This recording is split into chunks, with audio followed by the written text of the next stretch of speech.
listening to Changing Reality. Changing Reality, where we bend reality all across the world. Only on WQHS Radio. So hi everyone and welcome back to another episode of Changing Reality. So welcome one, welcome all. If this is your first time tuning in, where have you been all your life? This is the place to be. If you're a returning audience, welcome back to the show. We love having you here always as we do every week. So if you're new, Changing Reality is a show that features phenomenal people from all walks of life who are in essence changing their own reality.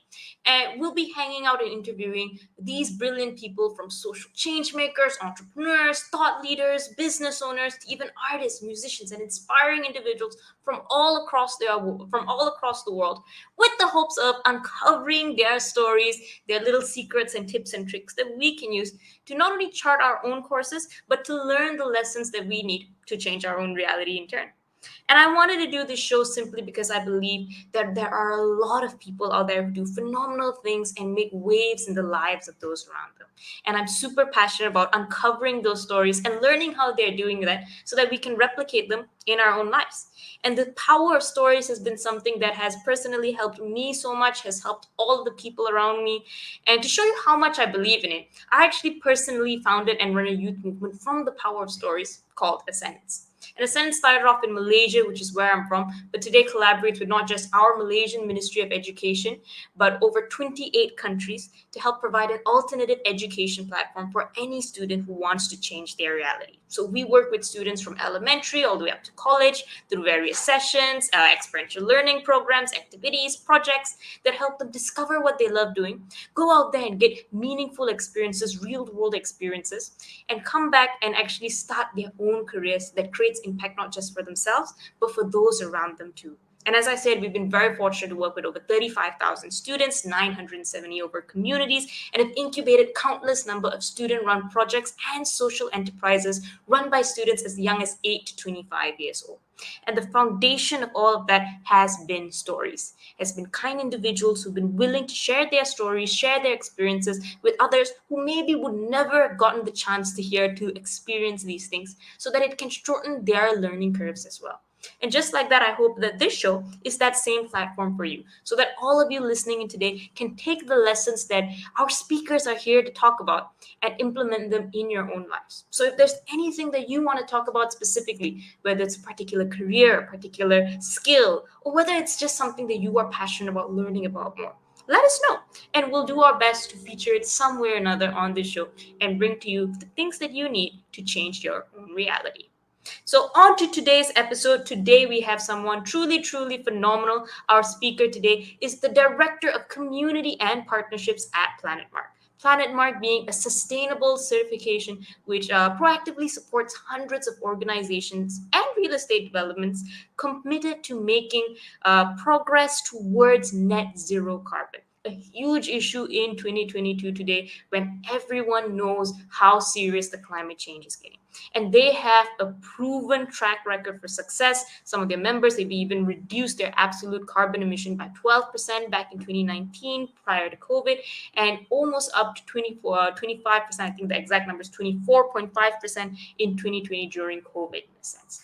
And our speaker started at PlanetMark leading all things in their digital community and engagement and partnership sections, but today moved on to his to leading their head of engagement and digital, while allowing many other efforts that he has actually spearheaded grow in turn. So other than being phenomenal at his career, he does so many other great things, or has created so much impact in his community. He's the chair of the National Sustainability Task Force at the Institute of Directors, a thriving member community for directors in and out of the UK, as well as was a TEDx speaker, sharing a little bit on the art of meaningful networking, a very, very useful and heartwarming talk that you guys should check out after this. And he's also someone who's pioneered brilliant projects from hosting virtual and physical workshops on innovation to even collaborating with phenomenal individuals such as Disney's former head of innovation and creativity, Duncan Wardle, to actually, with his team, host over 250 virtual workshops and webinars on innovation. And that is just kind of some of the more recent things that he's done. Prior to that, he even helped build out LinkedIn local through his role as the chief community enthusiast at Local X. That work impacted over 90 countries, 950 towns and cities, and I think there were over 2,000 hosts around the world in less than 2 years. And in 2019, when they concluded this project, they actually handed the community over to LinkedIn and actually secured their permission to use their branding and actually dedicate and actually formalize that in a sense. So someone who has had so much brilliant impact on the community, who has given back so much to all of us out there, and many who probably benefit from the work that he does. So today, without further ado, let's welcome our phenomenal speaker, Andrew, onto our virtual stage. Hi, Harsha. Pleasure to be here. Well, thank you so much for joining. I think I need a cup of tea after your introduction. that was a very robust introduction, I must say. I'm a little stressed out now, so honestly, I could have done less things to make my job a little easier, in the introduction. Like, why do you have to make so much impact and make the rest of us feel terrible? But thank you for being on the show. And yep, one of the things that I really like about you and the things that I've read up about you is that you have done so many different things in kind of the same thread of creating a change in the community, which I think is brilliant. I think it's something that all of us Gen Zs, in a sense, want to do. I think all of us innately have this need to give back, this need to kind of make the world a better place, but we don't always know how best to apply that or how best to do that in a sense. For you, when did you first realize that you wanted to make a change in the community, or that giving back or building the community in turn was something important to you? I mean, I've always been sort of a sociable character. I'm someone who I'm an extrovert. I get my energy from being around other people, and so I think I've always sort of naturally leaned into those sorts of things. And I think the word you used around there being sort of common thread and there being a thread is a good sort of metaphor for it. Where in my career path and in the things that I've gotten involved in, it is kind of like finding a thread and then just keep on pulling on it. and because if you'd asked me even 5 years ago, what would I have thought I'd be doing now? Not only would I have been wrong, I'd have probably undershot. I'd have probably said something less. If I'd told you what my ideal job was 5 years ago, I probably wouldn't have said something that's as good as I'm doing now. I was dreaming too low. And so I think the journey that you sort of head on is, I did a lot of exploring. I tried lots of different, roles and things. I studied psychology at my undergraduate, as my undergraduate degree. And I explored, should I become a clinical psychologist? Should I go into research and do neuroscience? And I've still got these fascinations, but I kept on pulling on threads, and I'd sort of sense out something and say, oh, do I want to be a lab researcher? No, it's too isolating. It's too much alone time. I want to be around people. Okay, so not lab research. What about doing clinical psychologist? That could be a good path, but you are going to still be studying until you're in your early 30s, getting a clinical doctorate and everything. Actually, and gradually, bit by bit, by finding things I didn't enjoy or didn't quite fit right, I kept pulling that thread, and gradually it sort of led me in the right direction. And then it's one of these things that sort of builds on you. So you just keep exploring, expose yourself to as many different opportunities as you can, connect with people who interest you and who, exactly like you're doing, Harsha. It's a very smart way of hearing different stories and different journeys, because each one is unique and yours will be unique. But you find something that feels right and then start pulling on it. And sometimes you'll come off path and sort of keep that sense of, am I on the right track or not? And you'll get that sense as to, oh, something's not quite right. I'm not in the right place right now for where I want to be. And you sort of explore that, okay, well, which direction is my instinct taking me in? So pull that thread. No, very, very well said. And I think someone once told me finding your passion is essentially being blindfolded in a dark room. And there's a light somewhere. It's just that you're not sure where it is, in a sense. And you're essentially bumping around things until you find it. And I like that analogy of kind of pulling thread until you find it. Because I feel like sometimes especially when we're in school, we always have this romantic ideal of finding your passion, where it's essentially love at first sight. You get struck by lightning. Oh gosh, this is the thing I'm going to do for the rest of my life. And I think that puts a lot of pressure on us to kind of have everything figured out. Where in reality, I think most people do not have everything figured out, or aren't exactly sure what they want to do forever and ever, but have a sense. I'm still not. Yeah, me neither. Let's be clear. I don't think, and I think anyone who has that level of certainty, I've often seen it backfire, where they've achieved what they wanted to achieve, and they go, well, shit, what now? People, it really doesn't go well if people have that level of, no, this is definitely, I've had friends who are like, the whole way through school, I want to be a PE teacher. I want to be a PE teacher. I want to be a PE teacher.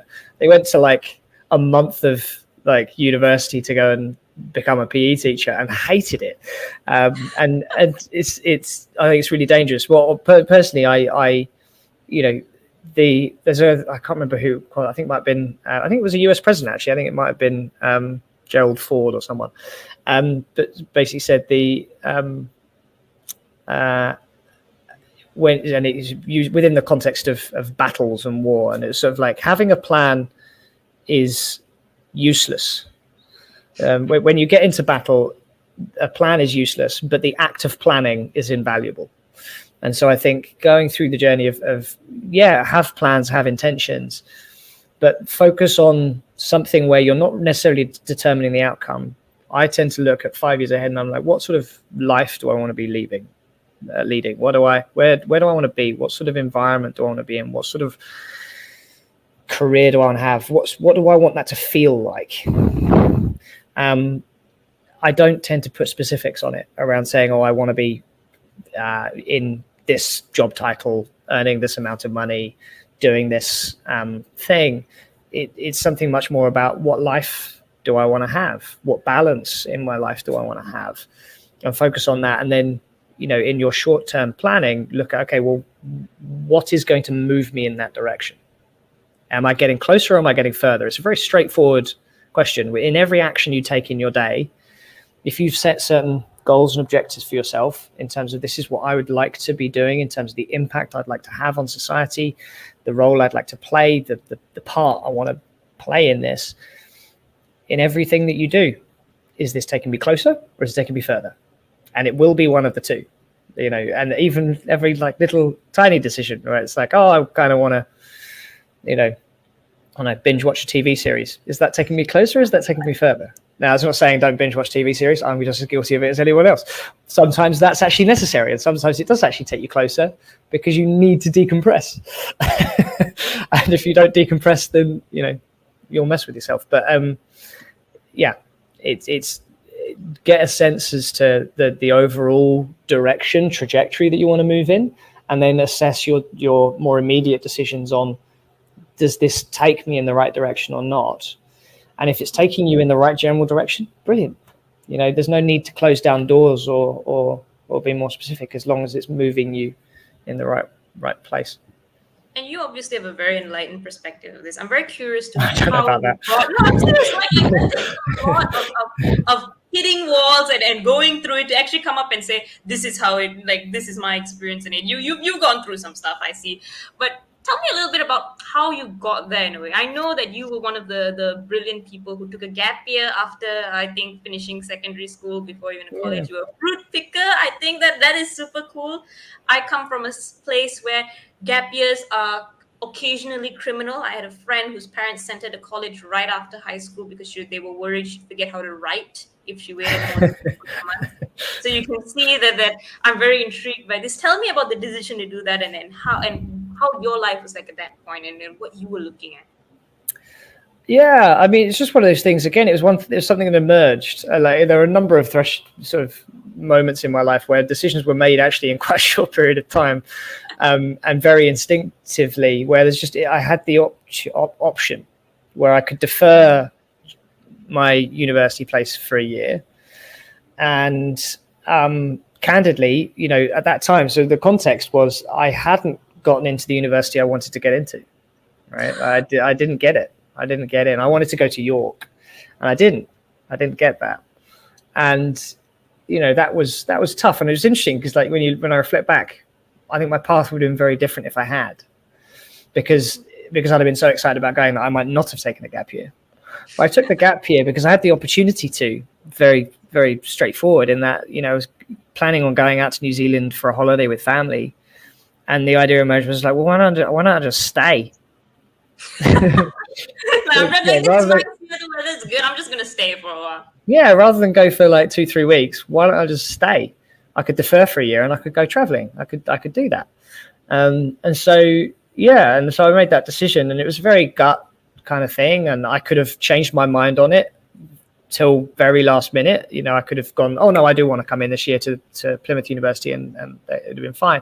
So it was quite a snap kind of gut decision. But it's one of the best decisions I've ever made, because I think taking a gap year, that if I got anything from it, it was really understanding the value of education. When you get out and you're not in it, you're too close to it for so long in our lives.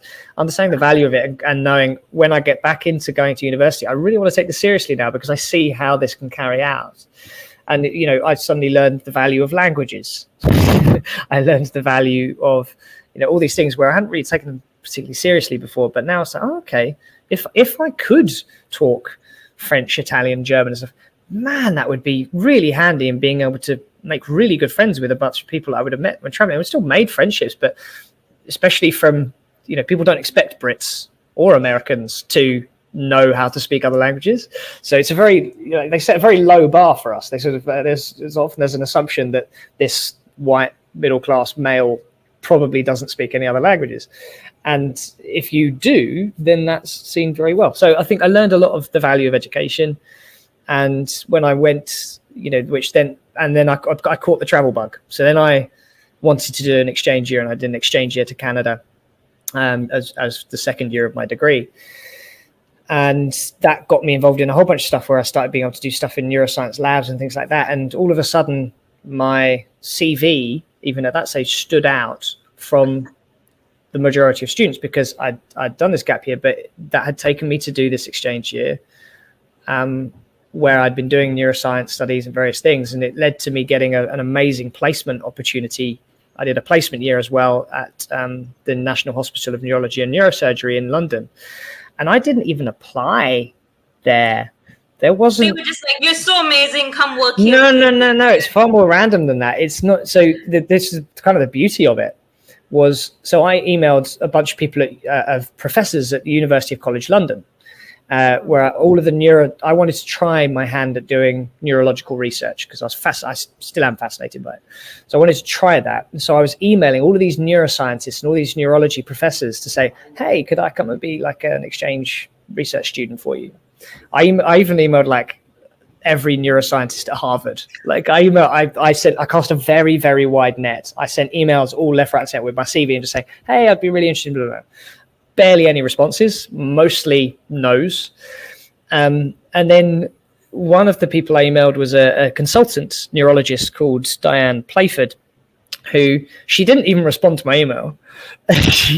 All that she did was, unbeknownst to me, she forwarded my email on to the lead clinical psychologist at the National Hospital of Neurology and Neurosurgery, where she was a professor at UCL, but she was also a consultant there. So she forwards my email on with the only word saying, this one looks interesting. That was it. High praise. And the beauty of it was that they were at a stage where they were considering they'd never had an undergraduate placement student before, but they were reaching the point where they were kind of thinking about it, but they hadn't started looking. So I didn't have any competition. So this was very serendipitous for you and them. It was like, oh gosh, we sent the thought out, now it's here. We kind of have to take him. We asked the university live it. Well, it was certainly serendipitous for me. I can't speak for them, but it worked out very, very well for me, because I had no competition to get it. Because this is a University College London hospital. I was at Plymouth University. You'd have thought they'd have been going for a University College London student. Yeah, you'd think they'd go to the university, but yeah. But they weren't doing a recruitment. They weren't recruiting for our role. It just sort of emerged. And so there was a lot of uncertainty for a long time, where they were like, umming and ahhing, are we, aren't we, are we, aren't we, are we, aren't we? And they ended up, going with it. but there's a thing about luck, right? Like that's lucky. It's lucky, but when people often use the word luck, they're using it in place of chance. And I think chance is absolutely a thing. There's a huge amount of chance that has gone on there and has gone on in various different things that have happened in my life. But the luck is an active process. And often the people who get seen as lucky, I imagine, Harsha, you are probably someone who has had various things for you as well happen where friends, family, and people, oh, you're so lucky that situation has happened, or that you managed to get that place, or you managed to get that part-time job, or you managed to set up that initiative. Oh, you're so lucky with all the things that you're doing. And it's an active process. If you're putting yourself out there, in order to have a lucky situation, you first got to actually be out there to be found. If you're sitting at home, it's not knocking on the door. It's not. Then once you're out there to be found, you've actually got to be looking. You've got to have your head on a swivel, because most people, or a large number of people, miss opportunities every day in conversations. There's been some really fascinating studies on it, where sort of this superstition thing of people think they're unlucky. Most of the time, you can throw opportunities at them and they just don't see them. You can put $100 bill on the sidewalk in front of them and they'll walk straight over it. You can put their phone number on a phone number and their name on the side of a bus saying, Harsha, call this number and we'll give you $1,000. And they just won't see it because they're not looking. They're not open to what's going on in the world around them. So you've got to be open to opportunity. You've got to be looking for it. And then once you see it, you've actually got to seize it, which sounds like not a big thing, but it is. It's often with some of these things, it takes courage to sort of kind of go, you know what, I want that. I've seen there's something here, whether that be in a conversation. If you're a student who's looking for a job opportunity, you might feel bad about, I don't want to ask for this, or it feels awkward. Whereas actually, if you just come out and said it, you might have been pleasantly surprised. You've got to seize those opportunities when you see them. So it's an active process, and those who are often seen as most lucky, there tends to be a bit of a method to the madness, and it's cumulative, because the more little bits and things that have happened over time, it adds up.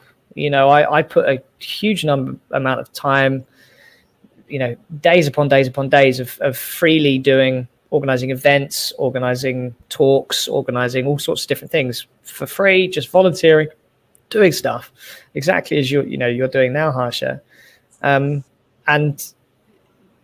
when you start getting into the thing where it just becomes this cascade of opportunities that just start coming out, people sort of forget that you did have to do all of that groundwork before all of that started happening. They go, well, how do I do that? Well, go and organize events for free for 5 years.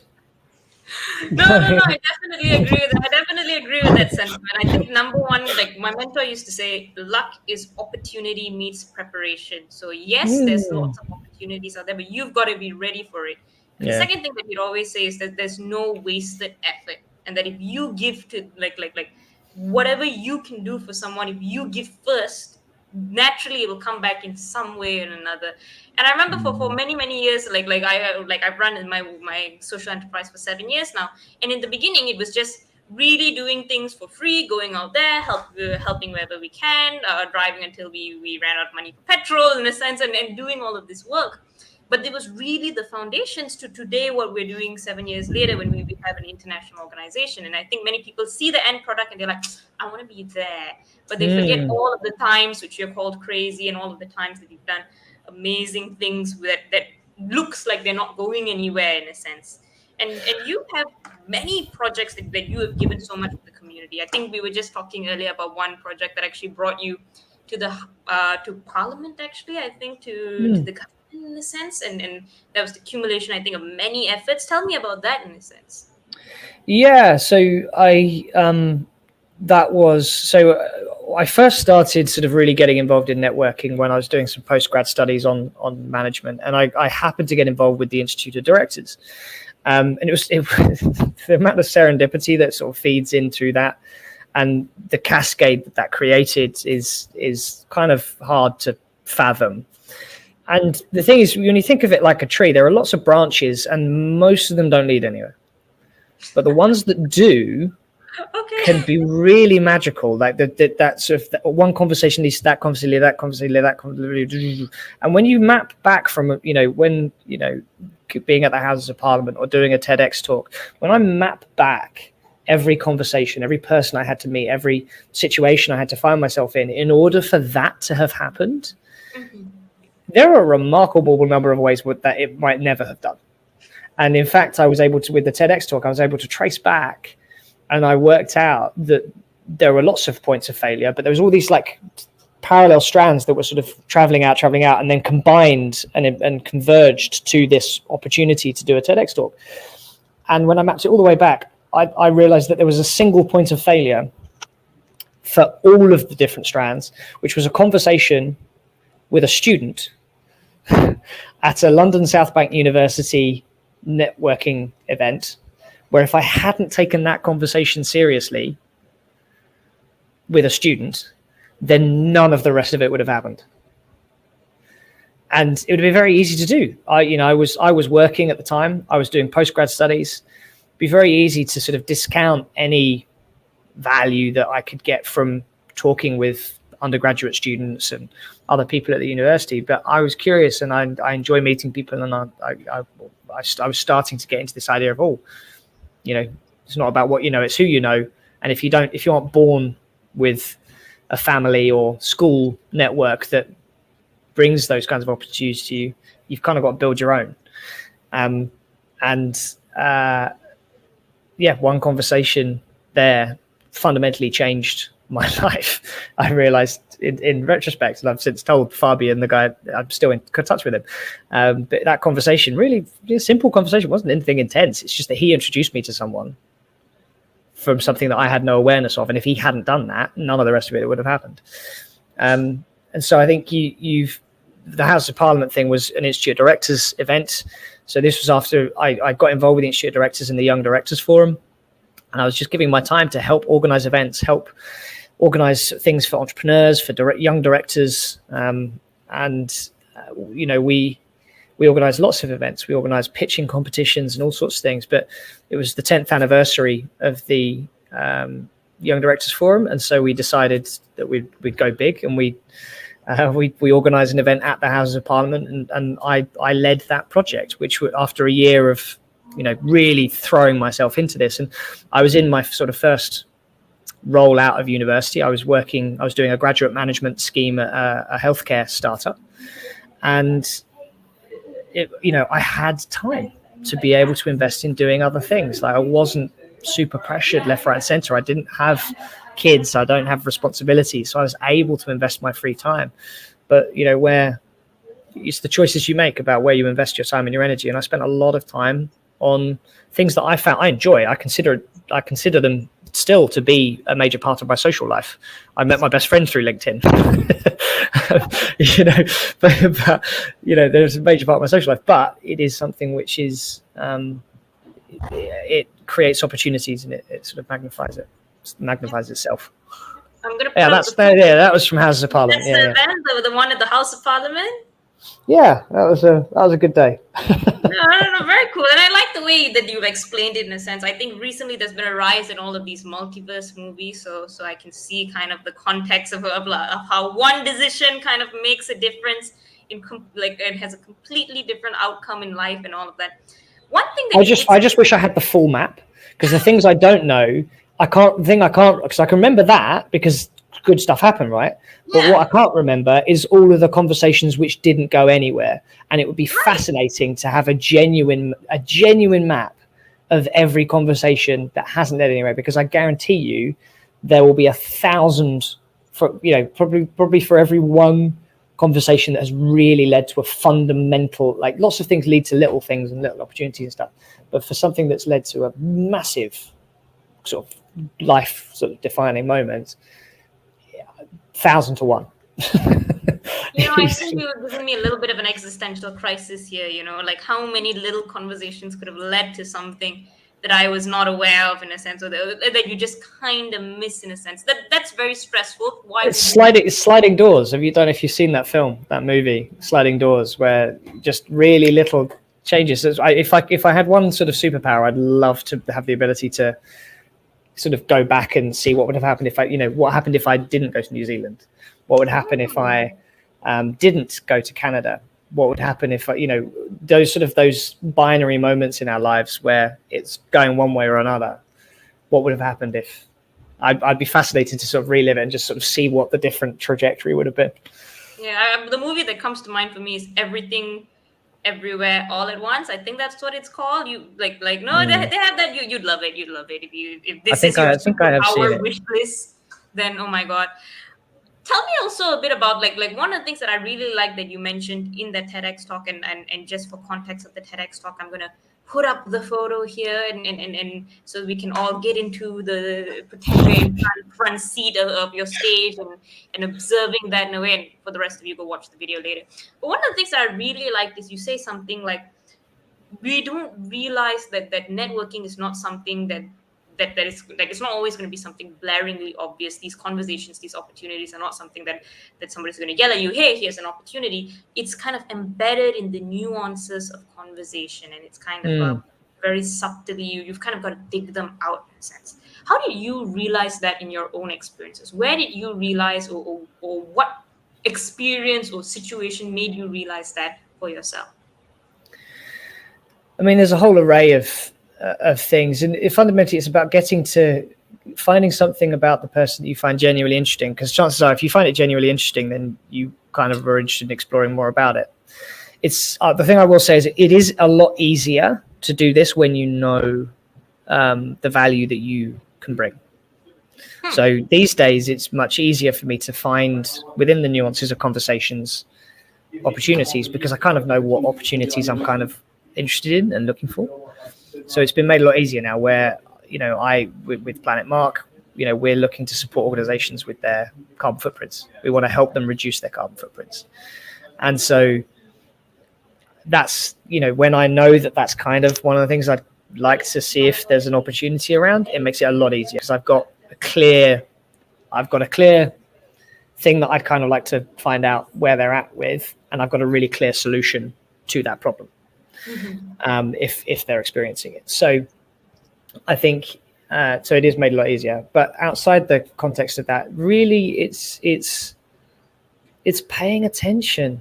It's finding, in any conversation that you have with people will be facing challenges, whether they be personal, professional, whatever. And in their businesses, particularly if you're talking to entrepreneurs and stuff, there will be challenges that they're facing. And if you have skills that can help address those challenges, then you'll be able to find opportunities. And so, an example of this this is within the first year of me starting to sort of network. And bear in mind, at this point, I'm doing postgrad studies at London South Bank University. I'm doing a graduate management scheme. I'm not in the senior I'm certainly not a director. You're one of us. Okay, back then, long ago, yeah. No, I still am. I very much still am. There is no distinction. But I did not have the confidence I would have now that I have value to bring to a conversation or something. I was much more nervous about what value can I possibly bring to these conversations. And I had a conversation with the CEO of Mercedes. Benz, big, huge car manufacturer, right? And I bumped in, just was at a networking event. And so you don't have long to think about it. You're not prepared for it. It's just sort of like, oh, hi, love to meet you. Yeah. What do you do? Oh, well, I'm the CEO of Mercedes-Benz. Oh, hi. What can I, mere mortal possibly say that would have value to this, demigod of the CEO of Mercedes-Benz? There's so much more experience than me. They're so much wiser than me. What could I possibly say to help? And I still hadn't. This was one of the things that I reflect back on that led to me learning this thing, but I wasn't well versed in it at the time. But I just instinctively steered the conversation onto a topic that I was kind of familiar with and just curious about.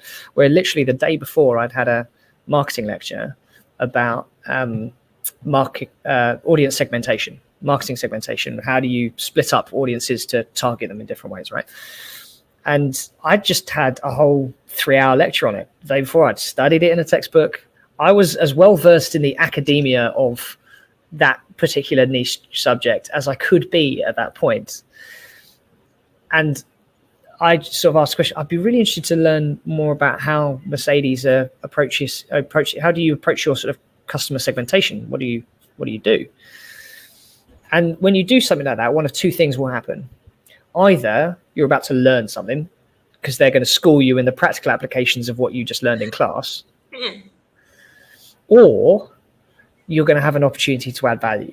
Because funnily enough, she might be the CEO of Mercedes-Benz, but she hasn't been to university in however, God knows how long. She hasn't sat in a lecture about marketing segmentation in a long time, might not have a marketing background at all. And in reality, what ended up happening was she sort of went, oh, that's actually, we're having a bit of a challenge with that at the moment. One of the things we're trying to work out is we're trying to figure out how to position Mercedes with a millennial audience.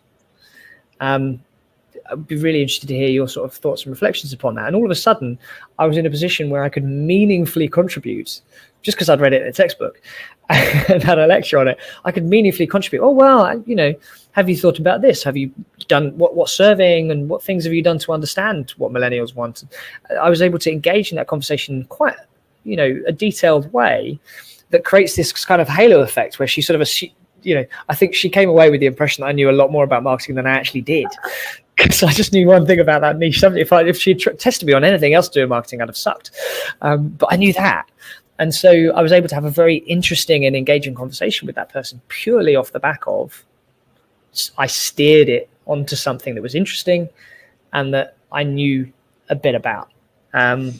So I think that's steering yourself onto familiar ground could be helpful. Or if you're just a curious soul, to steer yourself onto deliberately unfamiliar ground and ask lots of questions if you sense that that's something that someone will do. But it can be harder to find opportunities when you're just off-piste, because you'll learn lots of interesting things, but finding a way that you can engage with them, if it's like, if I'm having a conversation with someone and they're telling me all about, I don't know, how they love BMX biking, it's going to be fascinating. I'm going to enjoy the conversation, but I don't necessarily know I'm going to be able to add much value to that person's BMX biking enthusiasm. That's a good way to put it. I remember a joke someone told me when I was very concerned, like, oh, should I study this in university? Should I study that at university? What would I learn? And someone said, well, at the very least, you'd learn how to make small talk on a bunch of random things, and that's the value that you'd get in a way. But beyond that joke, in a sense, one of the things that I completely agree with is, if you truly do something, if you're truly immersed in something that you like, in a sense, and as long as you can relate that to whatever conversation you're having in some way or another, you become not the expert, but you become a contributor in a sense. And I think so many of us have value to bring to conversations that we don't know just by our own perspective. Like, I know recently a lot of the Gen Zs I work with, they're young, many of them are school students, and they meet these CEOs and their company owners and all of that. And the conversation can always be steered back into, what are you guys doing to engage my generation? What are you guys doing, in a sense, to bring Gen Z into the conversation? And they immediately become experts in that simply because they know that generation by virtue of being part of it in a way. Yeah. I think there's so many ways to steer that conversation that you have very brilliantly articulated. And I love your whole, I would say, like I loved your whole TED talk on meaningful networking. I thought it was very, very relevant. I think the last time we spoke as well, during our pre-call, you mentioned the story of how you got your current position at Planet Mark as well. And that was also through a networking serendipitous moment. Tell us a little bit about that story. How did you get to your current position, to where you are right now? Well, I mean, I'd sort of been in the orbit of Planet Mark for a couple of years before joining. Orbit of the planet, yeah, like yes, that worked quite well, didn't it? Definitely not intentional. I met the CEO of Planet Mark, a chap called Steve. I met him through, I was operations director of a startup and full startup, not making very much money at all, startup. We had a lot of fun. We organized big running events, walking events, cycling events and stuff. We organized like running events with like 1,000 runners and stuff. It was a lot of fun. And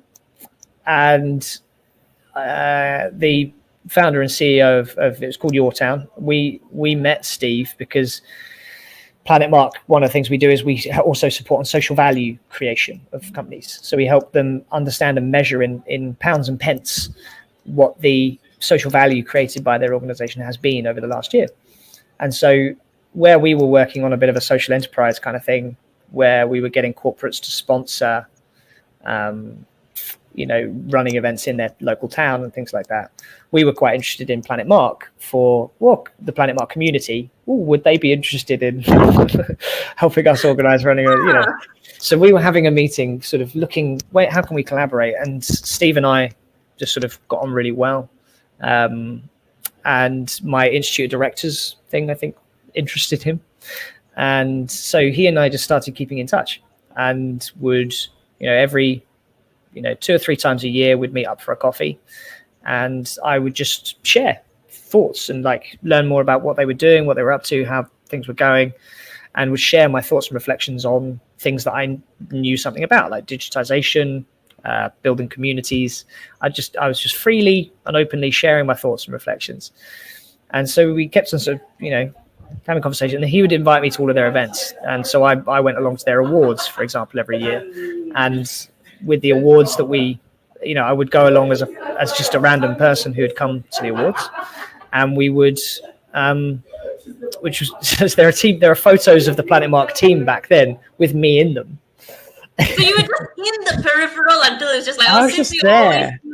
I was just a big fan.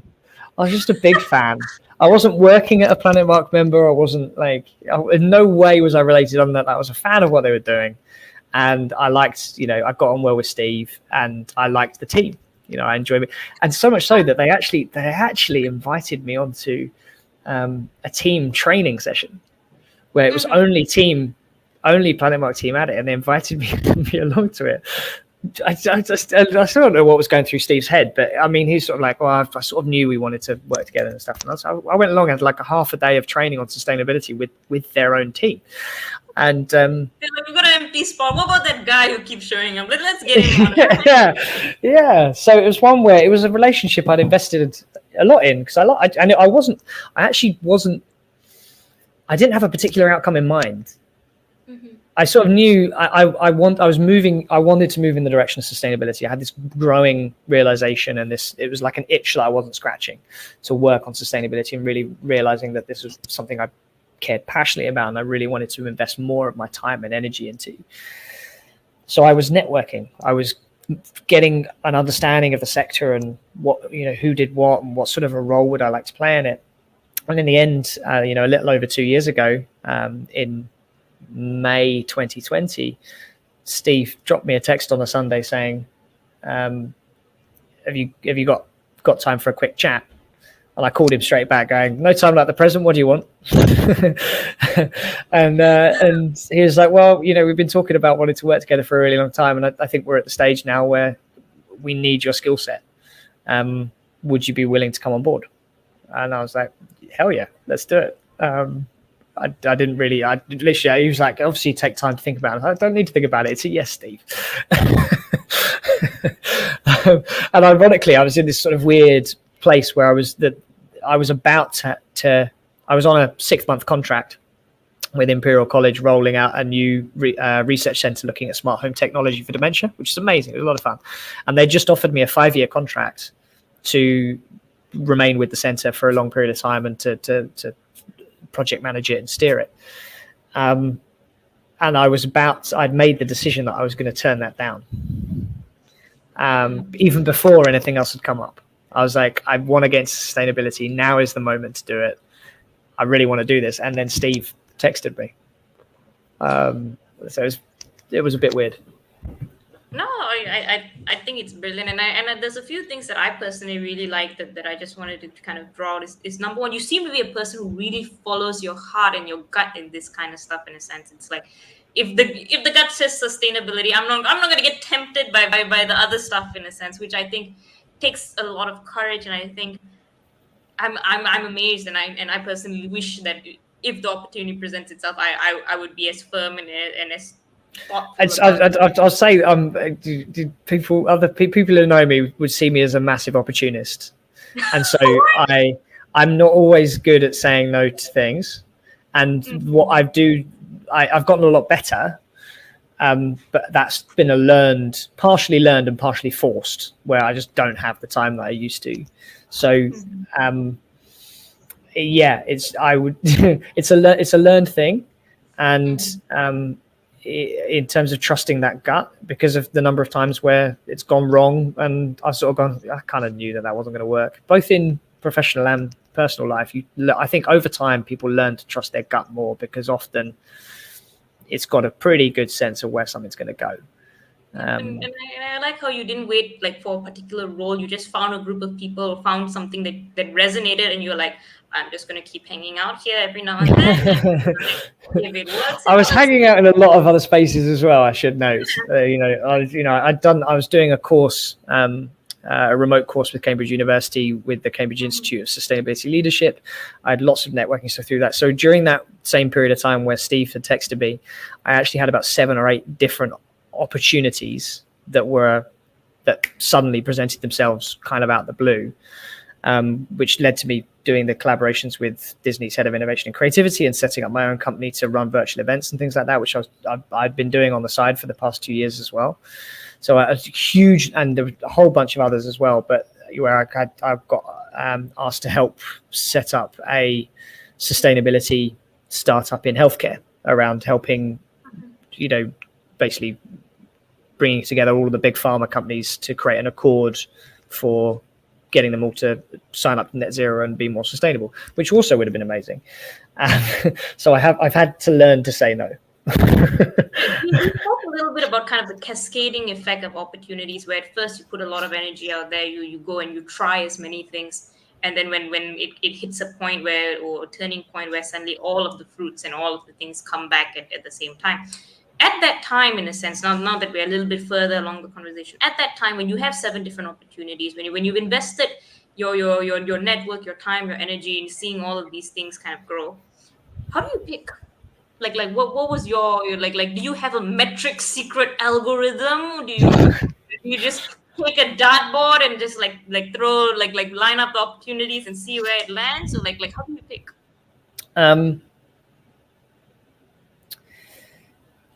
If there are multiple opportunities that I've been interested in the past, historically, the way it would work is I would keep doors open for as long as I reasonably could. So if there are multiple things, if I could keep them sort of open while I was figuring things out and getting a sense, and really what you're trying to do is you're trying to build up data for yourself, and that data informs your gut instinct. And eventually, at the end of the day, we like to think that we make very rational decisions. Most of our decisions, including the big ones, are made emotionally. And what you kind of have to do is you have to give yourself the space and the time and the information to feed that emotional gut instinct with the most useful information that it has. That's why if you're trying to make a decision between 2 things, pick one and see how you react to it emotionally. Like roll a dice, and if you go, oh, then you know that you didn't want that one, you wanted the other one. But you've got to kind of feed yourself the information and give yourself the time to dwell on it and to let your subconscious process it and think about it. And it's not always straightforward. And things can evolve massively, and you can be open to having your mind changed. But it's more of an art than a science, I would say. And you're not always going to get it right, but we don't get to explore the other path. Back to our superpower that we're exactly inspiring to get, in a sense. But I can definitely see the psychology student in you in kind of how you've laid that down, in a sense. And I wholeheartedly agree. I think that sometimes it's just about like we have a physical digestion process. I feel we have an emotional and an intellectual digestion process as well, where you get all the information, and then you've just got to not sit on it, but you've got to just let the decision come to you, in a sense. And And to a certain extent, that's what experience and expertise are.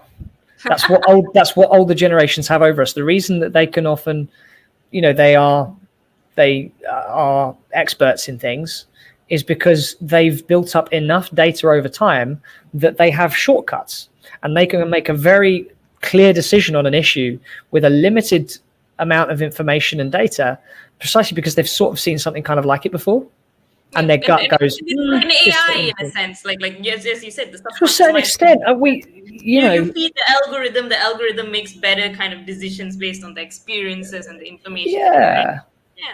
yeah, so, crudely, yeah, and that's why it's that whole thing around 10,000 hours, and the stuff around how you learn and develop yourself, and that's also the reason why there, as you alluded to earlier, where there are certain things where if you're building a consultancy about how to reach Gen Z, who's the experts on that? Probably the ones who've been in it for the longest, i.e. Gen Z. And similarly, there are whole industries like social media marketing and things like that have emerged where they're headed up by very young people. Why? Because the young people they've spent more time on the damn things than older generations. And that's not a bad thing, or it's just that young people had free time, which was invested in learning what worked well and what didn't on social media, whilst the older generations were busy working. And so they haven't had the time to do this stuff. And it's why, there's a great book called Outliers by Malcolm Gladwell, where he sort of looks at, there's some really crazy things where I'm going to get this wrong, but like there's a number of like the big tech founders like Bill Gates, Steve Jobs, Steve Wozniak, and a number of the other sort of magnates at the top of billion-dollar companies. And he's like, what would you say if I told you that they were all born within 6 months of one another? That makes sense after like your previous point in a way, and it's this whole thing of the trajectory that people are on, and why? Well, because they were at the perfect age where they were 21 years old when the first personal computer came out. 21 years old, which means that they were old enough to be taken somewhat seriously. They weren't 12-year-olds trying to set up a tech company. But equally, they were young enough. They weren't already working at IBM or something in computer programming, sneering on this. Oh, why would I spend my time on this weak little personal computer when I'm an IBM employee and I work with this massive room warehouse-sized computer that is so much more powerful? I'm not going to waste my time with this personal computer nonsense. And so, they were at the perfect moment. And is that do they get credit for that? No, someone was going to do it. Hard work is a prerequisite. You have to do the hard work, otherwise it doesn't happen. But there are so many instances that he shares in the book where it's like there's lots of people who do all of the prerequisites. They put in the effort, they work hard, they're really talented, they're really, and they don't achieve those things. And the thing that really sank home with me for Outliers is that we have to stop placing individuals on pedestals. When we look at people like Bill Gates, Steve Jobs, yeah, sure, they're cool people. They're great. And they've done some great things. But there are a lot of people who are just as talented, just as good, who don't get there. And so much of it is actually about the environment around them, the people around them. And what we need to do as a society is to create the environments that nourish and nurture these opportunities for people and for communities that can create these things like Microsoft emerging and things like that, but recognizing that it's not the credit doesn't go to one person. It's the culture that we've built. It's the structures that we've built that enabled that. And there's loads of really great examples of, the fact that in sports like ice hockey players, something like nearly half of ice hockey players are born between January and March. And only 10% are born between October and December. That one I don't know. Is it because of the time where you're most likely to play like ice hockey is during the winter? Like, I don't know why. So it's to do with seasons. So in ice hockey, the season starts in January. So if you want to join the under 16s team, then if you're born in January, you are an entire you might be a whole year older, nearly, than someone who's born in December, because they were 15 the previous year, so they couldn't join the under-16s team. So that you've had a whole additional 11 months to physically mature. And so where we're getting sports stars now being picked out at an earlier and earlier stage, you end up in this situation where if people are getting scouted at like the age of 5, 6, 7, if you are 11 months older than some of your peers, you are more physically and biologically developed than them. You have more coordination. You're physically stronger. You're more coordinated. You of course you're better. You've had another 11 months to practice. And that's at that stage of life, that those timeframes matter hugely. And so it creates this skew whereby those kids who are born between January and March might be told, oh, you're really good at ice hockey. You're really good at it. You're talented. Oh, we're going to get you more training. We're going to get you more support because you're talented. And the kids who might be younger, and the reason they're not as good isn't because they're not actually as talented. It's just they haven't had as much chance to practice and they're not as physically big, matured, or coordinated. And so they get told they're not good. And both those things become reinforcing cycles whereby you're told you're good at it, so you do more of it, and then you get special extra training and special extra support and coaching, and you end up building up those people, and they'll look back on it and be, oh, well, I was always meant to be a hockey player. You might not have actually been that good. I mean, like if you gave the other kids an extra 6 months, I'm sure they'd catch up in a way. Yeah. But I think one of the things that I really like about this whole conversation is the deconstruction of the concept of luck and the concept of kind of the serendipitous nature. Like, yes, some things are left to chance, but most things, like as you said, they're time based, or they're kind of you making your own opportunities if you don't have those advantages. As we kind of wind down, in a sense, if you could, in kind of our theme of being able to go back in time and see different decisions and how they unfold, if you could go back in time and you could tell yourself when you were growing up, in a sense, one thing that you think would change your life, what would that one piece of advice be, as we kind of wrap up, in a sense? Invest in relationships. Okay, now you've got to elaborate why. I think relationships, professionally and otherwise, right? Like when we leave university and you first start your jobs and your career, you get told, invest in your pension. Invest in your pension. The miracle of compound interest means that the earlier you start investing in your pension, the miracle of compound interest means that it grows so much more. It's so much easier to grow it if you have a longer period of time to grow it over.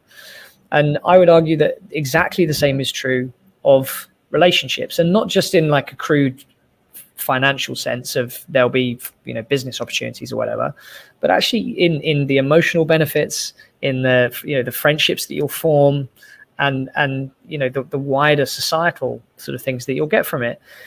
And the earlier you start investing in connecting meaningfully with other people and seeking to add value and to be a good friend and to be a good family member and to be a good colleague, be a good peer, and connect with people and help people and just, form meaningful relationships that will last. The earlier you start doing that, there is a compounding effect on that, where those people introduce you to other people, you connect with other people, they become stronger and stronger relationships, especially like at university right now. You have no idea where some of your peers will go. I can tell Harsh is going places already, but there'll be others as well, where there'll be people who right now there'll be some like Harsh who are very switched on, doing really interesting things and stuff, and that's a sure bet. But there'll also be people who actually aren't that driven right now, but could go on to do just about anything. You have no idea. And so invest in relationships, form meaningful bonds with people, seek to add value, seek to help others, and it will always pay dividends, whatever frame of reference you want to use for that, whether it be karma or just luck or whatever it is. It does come back. Very well said, and I think you've ended it on a very brilliant note as well. Thank you so much for being on the show. This has been a very fun conversation, and I think I learned a lot. And I enjoyed talking to you and uncovering this myth called luck and serendipity through your experiences. And I just hope you had half the fun that I had speaking to us and the audience as well. Awesome. All right. So with that, thank you once again for joining us as our speaker. To our audience, thank you guys for watching and for tuning in for today's episode. If you guys like today's episode, make sure you come back again every Thursday at 10 p.m. ET. And don't forget to like, subscribe, let us know, share this episode with your friends so that we can continue growing and helping more people figure out how they can change their reality. And with that, this is us signing off for today. Bye. Thanks. You're listening to Changing Reality. Changing Reality, where we bend reality all across the world. Only on WQHS Radio.